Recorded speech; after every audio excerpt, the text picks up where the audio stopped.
Hey everybody, it's your ABC 10 sports team back with you and joined by the Athletics' Sam Amick. We're gearing up for an exciting Game 6 of the NBA Finals. Sam, back at Oracle, did you think this series would be coming back here? No. Toronto's a really good squad. You didn't ask me this off camera. I had to come up with my opinion. No, I thought it was going to be a wrap in Toronto. The Raptors are really good, and Kevin Durant obviously hadn't played. We knew we'd see him at some point. We thought at least that we would see him at some point. Dramatic night out there. The part that I will say that I'm more stunned about than anything, I still can't believe that they pulled that game off after losing him early in that second quarter. Toronto missed some great opportunities late. You know, Kawhi Leonard goes crazy, has those 10 straight points late, and the Warriors get this job done. It sounds corny, but like we talked about it last time we visited, like that championship pedigree being real, and you saw it again in that game. So that's why going into tomorrow, my basketball brain tells me the Raptors are just better based on what the Warriors have. But in this building, the last one at Oracle, the championship, stakes, it's hard to bet against Golden State. I know that's a team with championship pedigree. The Warriors have seen it for 5 years. And, I mean, the one thing that sticks out to me is in games where they've lost Durant, they come back and somehow gut out a win. Yeah. That's really a resolve of not only just a championship caliber team, but a team that's so cohesive and so together. Right. And that's really, because we're talking about what's their mindset coming into Game 7 and how that can affect. But when you got to close out a game, and I think the Houston one was a little bit more jarring because it happened in the third quarter, I believe, right before the fourth, and they've got to close that game out, and then they did, and they don't lose the rest of the way in that series. I'm kind of wondering if we're going to see something similar here with the Warriors in Toronto. You could. The part where I can't come to like a conclusive opinion on this is that the Raptors have championship players individually, you know what I mean? And I think that matters a lot. Kawhi Leonard has been there. He's raised up, I was trying to think of the name of the trophy for Larry O'Brien. No, but for Finals the MVP. I don't know. Maurice Podoloff is the league MVP award, but Finals MVP, he's done that. Danny Green has been a champion. Marc Gasol has not been a champion, but played a ton of playoff basketball. Serge Ibaka, who's had a pretty good series, for most of the time out there. These are really, really gritty players. Yeah. And Kyle Lowry, if you're a Raptors fan, not to hit the rewind button too much, how much does it hurt to see, Kawhi swing that ball in the final seconds of Game 5? Oh, boy. It makes its way over to Kyle. And if Draymond doesn't get his fingertips on that shot, we'll never know if that shot was going to fall. But in their preferred storybook finish, Kyle Lowry hitting a three-pointer to finish off the Warriors and win that title would have been epic, and that city would have still been kind of burned into the ground. Like, it would have been insane. Yeah. In a good way. Yeah, In the most polite way possible. Yeah. Side note, I heard intel that night that never came to pass, and maybe could in Game 7 if we get back there. The Toronto bars, which I think typically close at 2 in the morning, they were citywide prepared to go till 4 in the morning. So that's what it was going to be, quite a scene. Oh boy. Well, we'll see if they can make that happen in Game 7 or even in Game 6 if they close it out here. They have a chance to bring back Canada's first championship in any sport since 1993 when the Blue Jays did it. Right. So a lot of people, waiting their entire life for this moment. Right. But you mentioned Kawhi has been an NBA Finals MVP. Kevin Durant, as we know, today has a ruptured Achilles, 2-time Finals MVP. He seems like he's in good spirits given what we've seen on his Instagram. But just what does this moment mean? Could this be any more magnified of a stage? The final game at Oakland, the return of Kevin Durant, the fall of Kevin Durant. What does this whole moment mean? Looming. Absolutely. That part as well. And for both sides. Kawhi Leonard and what happens with these Raptors potentially having an impact on his free agency decision.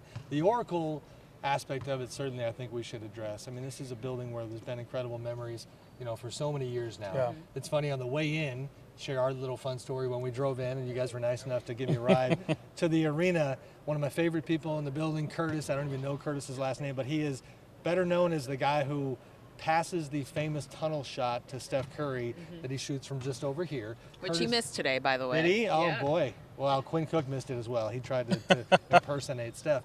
But Curtis was today given the assignment out at the gate, and he was waving to us as we kind of came in. And that's what comes with this building, is all these familiar faces and all these memories. And this place is going to be rocking.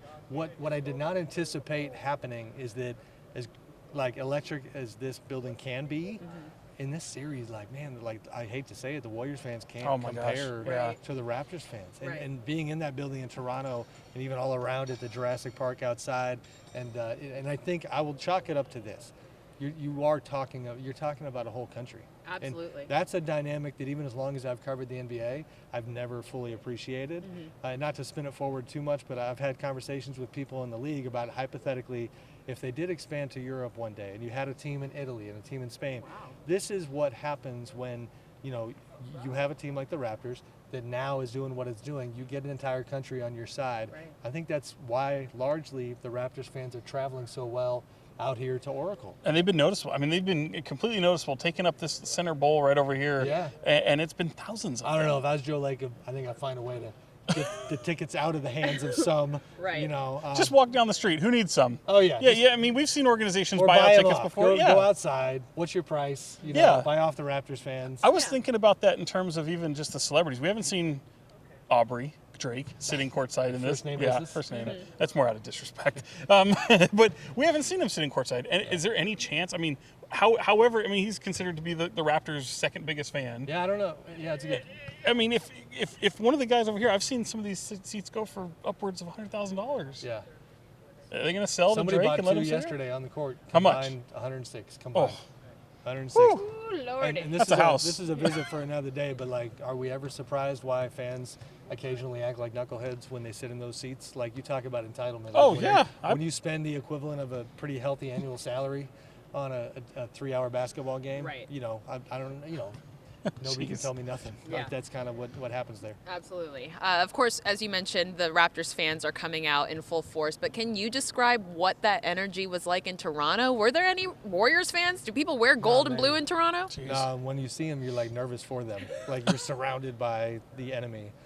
It's crazy, and it's all around the city. Even on my way out after Game 5, I go to the airport the day after the game, and listen, this job's fun, but man, we are dragging on the Yeah. other side. 9 p.m. tip-offs, It's a grind. getting out of there like 3 in the morning. So the next day, I'm a zombie walking through the airport, and I get a burger at the airport. I sit down just at the bar Good breakfast. Yeah, Yeah. it's a fan. It was later. I flew out late.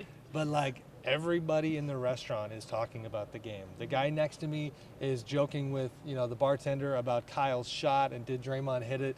Did he not? And it's just, there was a stat that the NBA put out that 50% of Canada has watched Yep. some part of this series.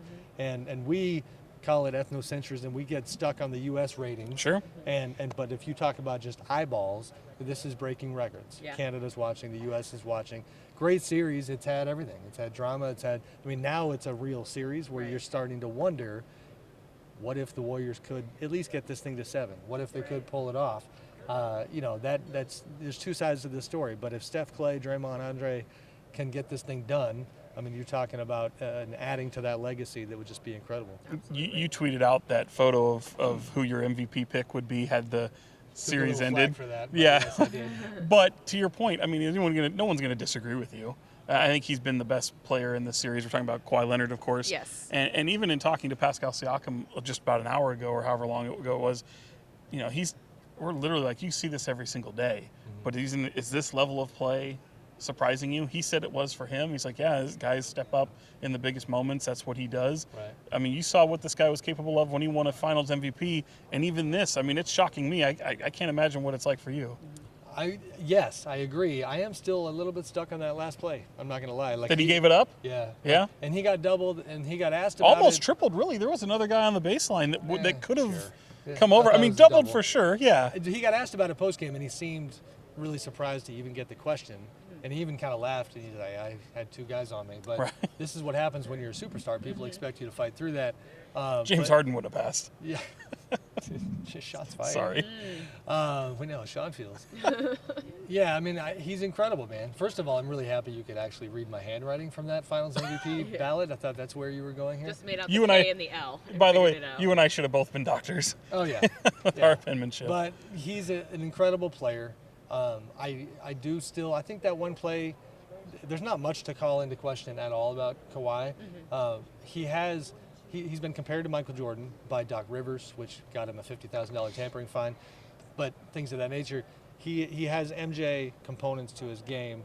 Does he have that thing to make sure that the Raptors get this thing over the top? And I do think maybe I'm guilty of being a media guy and a storyteller with this perspective, but when it comes to the psychological part of the game, when you get deep in a series like this, I have wondered in Kawhi's mind if it matters at all that you don't have any deep-seated history with these other individuals. Right. You are a hired gun. You know what I mean? You got traded here to do this job, and to this point you've done it so incredibly well.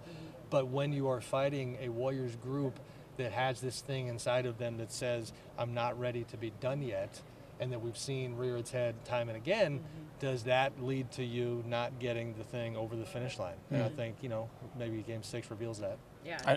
I know you got to run, but the theme also Literally run because I missed the shuttle. You already missed the shuttle? Running back to San Francisco. Nick Nurse has taken heat from that timeout, and momentum has been such a theme today. Does it exist? Does it not?